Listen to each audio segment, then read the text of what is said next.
Hi guys, how are we doing? Hope you're doing all right wherever you are in the world. Hope we're rocking with the plant content. I know lately my last couple of posts have been plant stuff. I'm trying to get the energy up. I think that my vibes and some of the videos I come across a little guarded, but I think it's just because this is different for me. I'm usually getting on here and playing guitar and singing, which in a weird way, you might think it's like more vulnerable, but I think just getting on here without a plan and like a song and practice, it's kind of more scary at times. And you know, it's basically based on your personality. So today I have a really interesting demo idea and thing I want to do is this is my first time ever doing a moss pole. I have grown plants for a long time. I've grown philodendrons, I've grown aroids. Never have I ever given them a moss pole. Now, I cheated, I bought this one. Kind of the idea struck me when I was looking through the nursery. I went there to get onion starts, and I saw this in the kind of front gift shop area.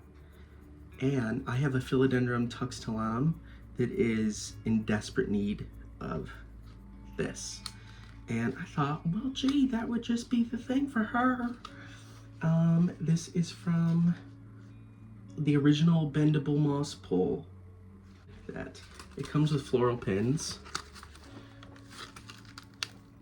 It seems to be legit. This thing seems to be the real deal. It was 25 bucks, which was kind of expensive, but I'm hoping that my plant loves it and gets huge.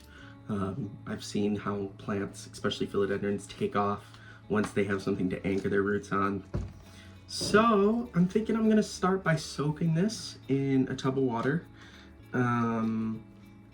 Maybe with the tiniest bit of like kelp fertilizer, because that'll be good for the roots. If that kelp can kind of seep into the moss, the roots will find that nutrients when it's growing on here. I'm thinking we soak it for 20 minutes. I get the potting mix going. I've got this clay pot. Let me grab the philodendron so you can see what I'm talking about. I know I'm super backlit, so I hope it's not too much of a problem. This is my beautiful Philodendron tuxtilanum.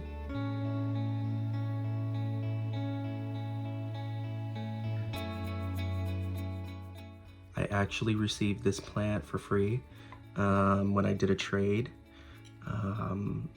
with my friend Emily up in Saco, Maine. It was like a tiny little chop. You can kind of see where it started. That and a couple leaves, and it definitely totally almost died, and then for some reason it chose to thrive, and I've definitely favored this because it's so cute, and I've grown it in this little cappuccino mug for years.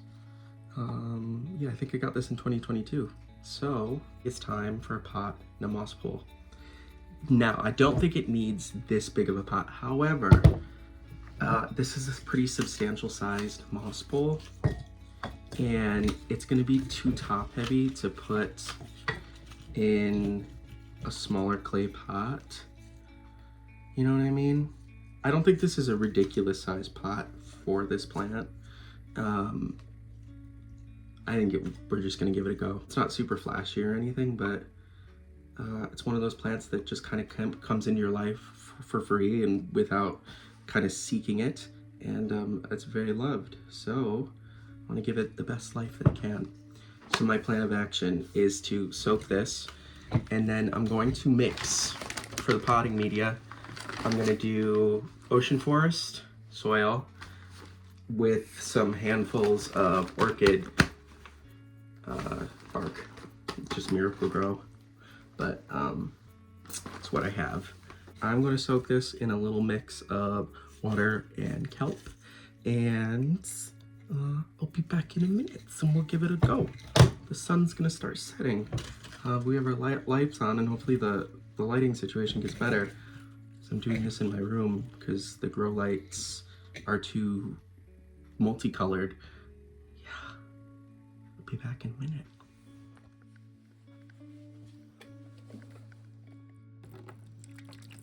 Okay, I already put the kelp in there. I'll mix it up real good.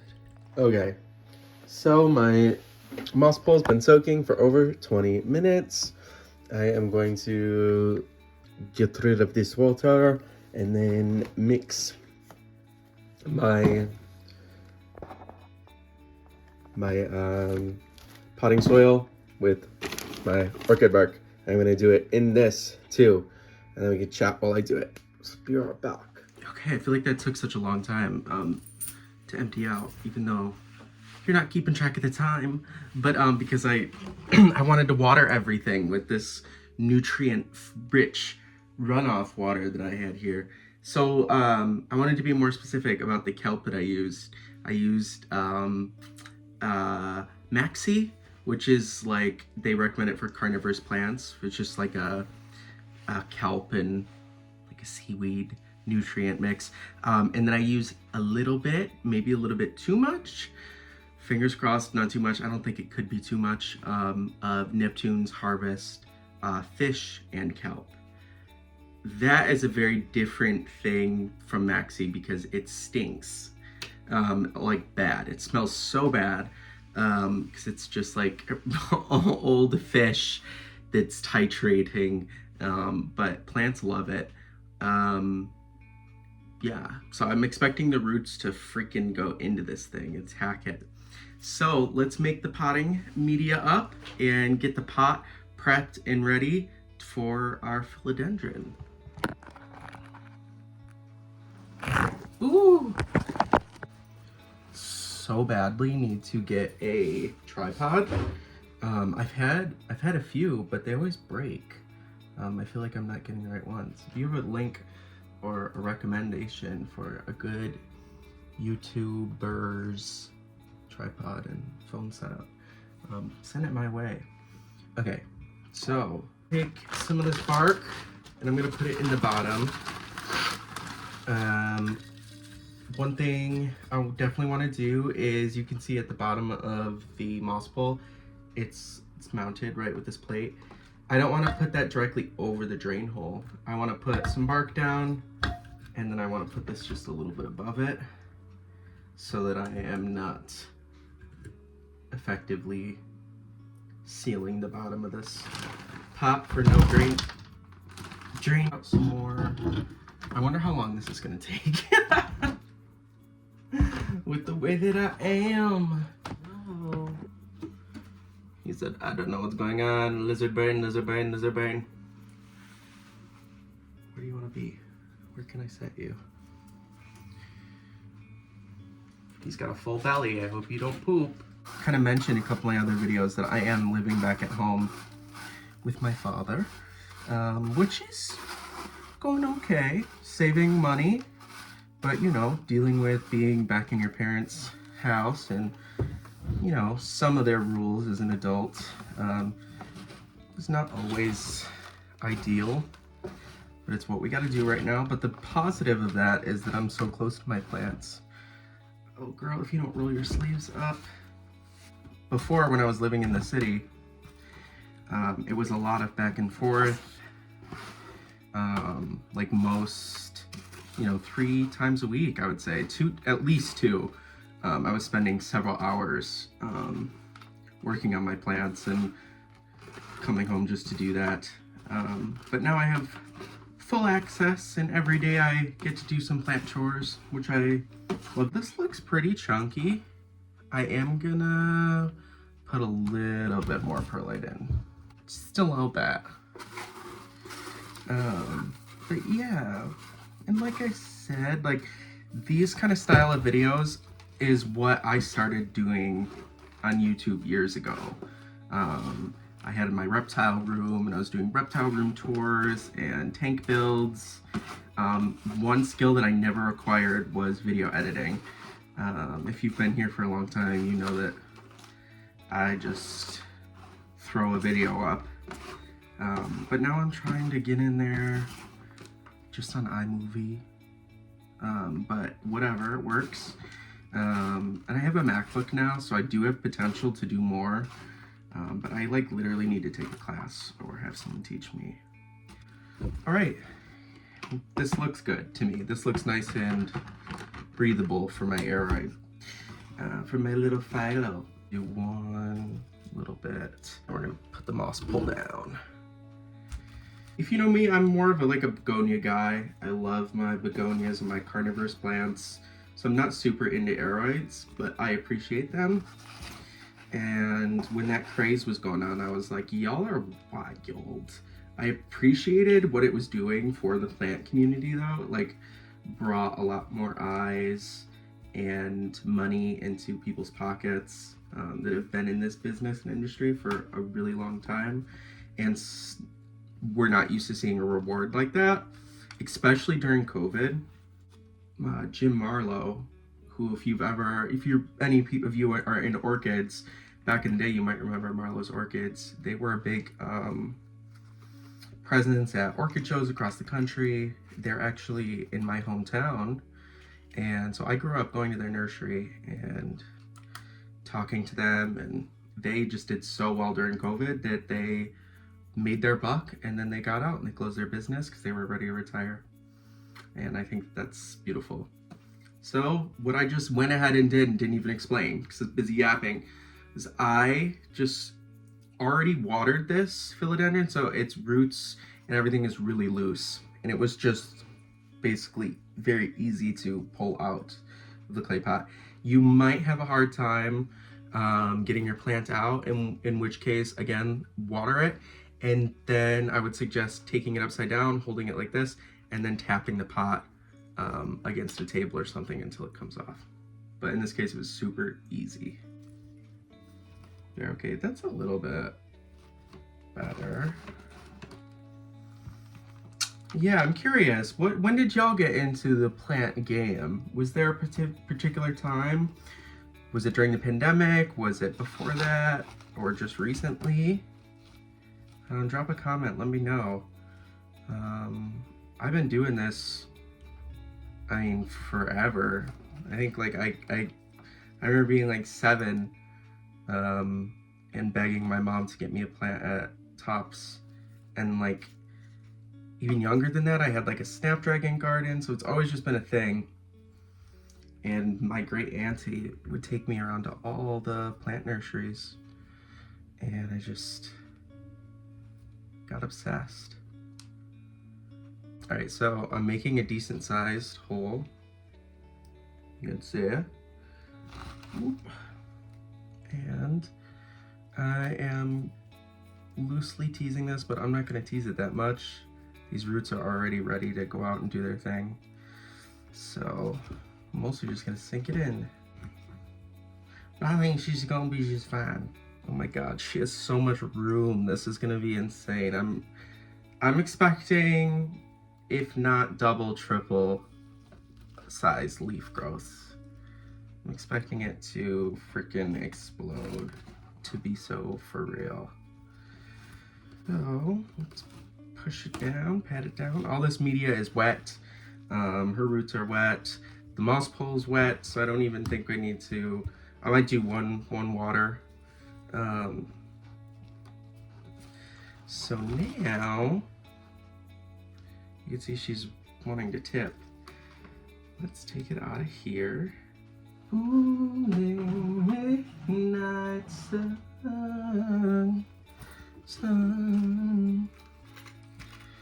Let's pop in some Zara Larson. Make sure you have a good view of it. So you can see some of the roots she's already got kind of kicking around here. I want those to make contact with this moss pole, and very carefully, not forcing anything, just pressing against. And let's start lower.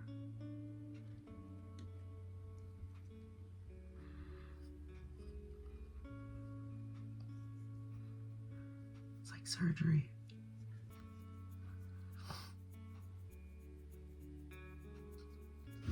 Okay, and then I guess we just push in.